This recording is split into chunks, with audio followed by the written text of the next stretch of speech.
प्रदेश अध्यक्ष आदरणीय श्री अरुण चतुर्वेदी जी,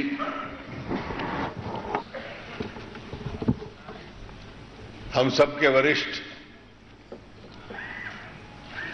और बहुत पुराने कार्यकर्ता और राज्यसभा के हमारे बहुत वरिष्ठ सांसदों में से आदरणीय श्री रामदास जी अग्रवाल, घनश्याम जी, मंच पर बैठे हुए पार्टी के वरिष्ठ कार्यकर्तागण और मित्रों,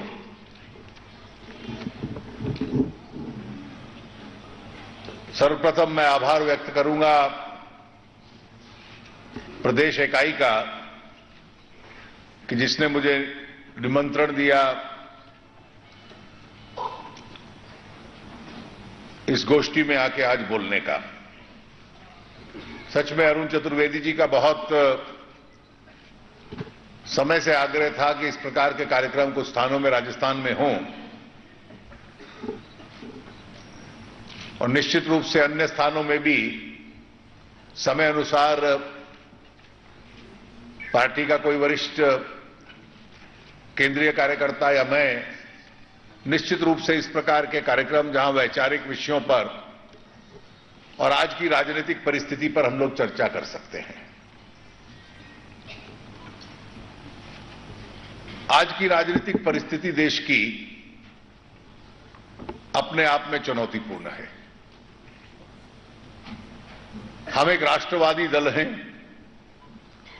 और कोई भी हमसे हमारी वैचारिक पहचान के संबंध में पूछता है तो हमारी वैचारिक पहचान का यह मूल अंग रहता है कि हम एक राष्ट्रवादी दल हैं। ये देश सबसे पहले इंडिया फर्स्ट, ये हमारी विचारधारा का एक मूल अंग है। और इसलिए जब से भारतीय जनता पार्टी बनी सन 80 से और उससे भी लगभग 30 साल पहले भारतीय जनसंघ के समय से जिस भी राष्ट्रीय मुद्दे के ऊपर हमने अपनी वैचारिक आधार को तय किया तो उसमें कोई वोट बैंक की राजनीति नहीं थी। शायद कई बार हम लोग प्रयास करते तो सस्ती लोकप्रियता के लिए इस प्रकार की भूमिका ले सकते थे जिसमें वोट ज्यादा मिल सकता था, लेकिन जो हमारे मूल वैचारिक आधार हैं कभी हमने उससे समझौता नहीं किया।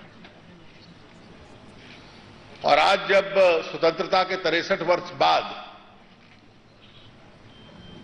इस प्रकार के वैचारिक कार्यक्रम में हम लोग हैं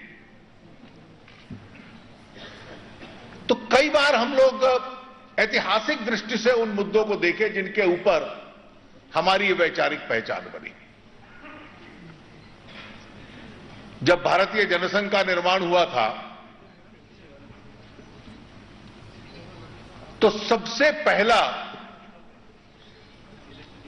वैचारिक पहचान बनाने वाला जो विषय था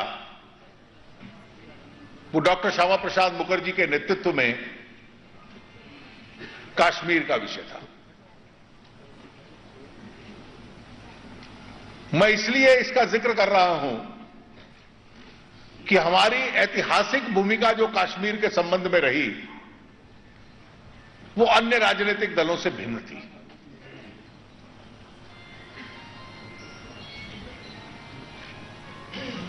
यह बात भी स्पष्ट थी कि कश्मीर पाकिस्तान का जो एजेंडा था इस देश के बंटवारे के बाद उसका एक मुख्य अंग था। कश्मीर का एक हिस्सा पाकिस्तान ने हमसे छीन लिया था और तब से लेकर आज तक उनकी नजर कश्मीर के ऊपर रही। डॉक्टर श्यामा प्रसाद मुखर्जी जिनसे हमने प्रेरणा ली, कश्मीर के संबंध में उनका कहना था कि इसका भारत से पूर्ण विलय होगा, केवल राजनीतिक विलय नहीं, संवैधानिक विलय भी अपने आप में पूर्ण होगा। पंडित नेहरू का विचार दूसरा था और पंडित जी ये मानते थे कि राजनीतिक कारण थे। ये राजनीतिक और संवैधानिक रिश्ता जो था, किसी ना किसी दबाव के कारण वो उतना मजबूत ना हो जितना किसी देश की एकता के लिए होना चाहिए। शायद धारा 370 इसीलिए आई। मैं पूरे इतिहास में नहीं जाता, लेकिन जब अपनी पार्टी का आज के संदर्भ में हम मूल आधार सोचते हैं तो इसका जिक्र इस एक उदाहरण का मैंने इसलिए किया कि आज 6 दशक बाद मैं ये मानता हूं इस देश को भी इसका निर्णय लेना पड़ेगा, और जो इतिहासकार हैं, जो राजनीतिक शास्त्र के विचारक और लेखक हैं, और उनके साथ साथ शायद ये एक कठोर निर्णय इतिहास को भी लेना पड़ेगा। और वो निर्णय ये है कि उस वक्त डॉक्टर मुखर्जी का दृष्टिकोण सही था या पंडित जी का दृष्टिकोण सही था। अगर इसका पूरा प्रयास हम लोग देखें तो पंडित जी के उस दृष्टिकोण में इस रिश्ते को अधूरा रखिए। संविधान अलग हो, झंडा अलग हो, कानून अलग हो, विधान अलग हो। आज जितने राजनीतिक दल हैं हमें छोड़ के, कश्मीर घाटी में पीडीपी के लोग और आगे बढ़ जाते हैं। वो सेल्फ रूल की बात करते हैं। उनके नेता कश्मीर घाटी के अंदर भारत और पाकिस्तान दोनों की करेंसी चले, इसकी मांग करते हैं। नेशनल कॉन्फ्रेंस जो शासन में है वो स्वायत्तता, ऑटोनॉमी और प्री 1953 स्टेटस की बात करती है। और ये जो आजकल इंटरलोक्यूटर बनाए हैं वो इन सुझावों को लेकर बार बार घूमते हैं। समाचार पत्रों में भी छपा कि क्या उसमें से कुछ अंग दोबारा लाए जा सकते हैं। पूर्ण षड्यंत्र और प्रयास ये रहता है कि अलगाववादी आजादी मांगता है, पीडीपी सेल्फ रूल कहती है, नेशनल कॉन्फ्रेंस स्वायत्तता कहती है। बुनियादी इच्छा यह है कि इस रिश्ते को और कमजोर करो। और केंद्र में जो यूपीए कांग्रेस की सरकार है उसका कोई अपना दृष्टिकोण नहीं। वो मौके के मुताबिक संकट टल जाए, कभी प्रधानमंत्री वहां पर वर्किंग ग्रुप बना दो, कभी गृह मंत्री कहेंगे कि चुपचाप वार्तालाप चल रही है, कभी बिचौलियों की नियुक्ति कर दो। और शायद कोई एक ऐसी समस्या जो पिछले 60 वर्ष में इस देश के सामने प्रमुख रूप से खड़ी रही है और आज भी है, तो वो कश्मीर की है। और कई बार डर भी लगता है कि जब मुशर्रफ साहब लंदन से बयान देते हैं राष्ट्रपति हटने के बाद, और पाकिस्तान के उस वक्त के जो विदेश मंत्री हैं खुर्शीद कसूरी साहब, वो बार बार कहते हैं कि ट्रैक 2 पे हमारा फैसला लगभग सरकार से हो चुका था। अब ट्रैक 2 वो होता है कि बातचीत पीठ के पीछे चलती रहे, औपचारिक नहीं होती, उसका कोई रिकॉर्ड नहीं होता। लेकिन जो औपचारिक बातचीत होती है उसका पूरा विरोध नहीं होता। ट्रैक 1 के वो ऑपोजिट नहीं होती, थोड़ा बहुत आगे पीछे हो सकती है। मैं इसलिए इस बात का जिक्र कर रहा हूं और मैंने आरंभ इससे किया कि जब देश के अंदर भारतीय जनता पार्टी की हम भूमिका मानते हैं तो एक वैचारिक भूमिका की हम लोग कल्पना कर लें। उस वैचारिक भूमिका में कश्मीर का एक मुद्दा था। शायद राजनीतिक दल की हैसियत में हम इसमें अकेले हैं अपनी बात कहने में, लेकिन अगर इस देश का जनमानस को पूछा जाए तो बहुत बड़ी मात्रा में लोग ऐसे होंगे जो कश्मीर के ऊपर भारतीय जनता पार्टी का जो इस पे भूमिका रही है उसके साथ सहमत होंगे। मैं कई बार कहता हूं कि कश्मीर के विषय पे हम आइसोलेटेड थे, अलग थलग थे। राजनीतिक दलों में अलग थलग थे, जनता में अलग थलग नहीं थे। It was a political isolation but a majestic isolation, जहां देश की जनता का जनमत हमारे साथ था।